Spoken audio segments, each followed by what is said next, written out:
The next form I want to talk about is the Consumer Guide to Agency Relationships.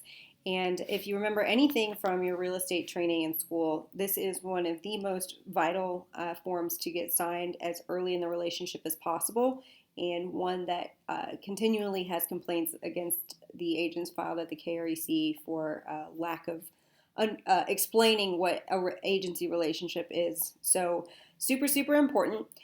This form is 3 pages, really easy to explain. What is important to know about this form is this does not mean you are necessarily entering into an agency relationship with that consumer. So it does not mean you are representing them in any way, shape, or form.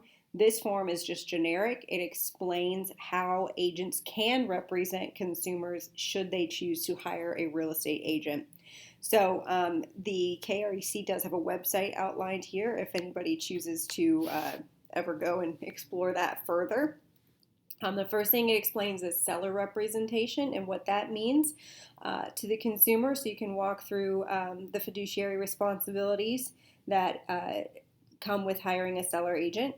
It also explains what it means to hire a buyer's agent, same fiduciary responsibilities. It also explains dual agency, which is when somebody represents the buyer and the seller of the same property. It is also important to know that your clients need to consent to dual agency. Not everyone is okay with you representing both sides of the deal. So it's a good conversation to have with your seller clients up front to say, should I solicit a buyer? Are you okay with me representing both sides? And if the answer is no, then good to know that up front. And then also same when you're representing a buyer, if you take someone into a property that you have listed, they need to know how that representation works and make sure that if they are interested in that property, they are okay with you representing both sides of that deal.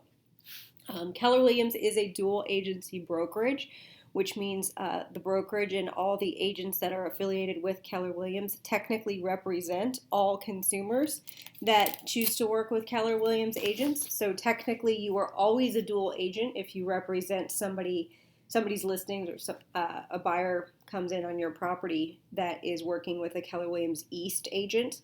Important distinguishing factor, the Highlands office is not the same as our office. So we are 2 different franchises within the same Keller Williams umbrella. So it is only dual agency if they are represented by another Keller Williams East agent.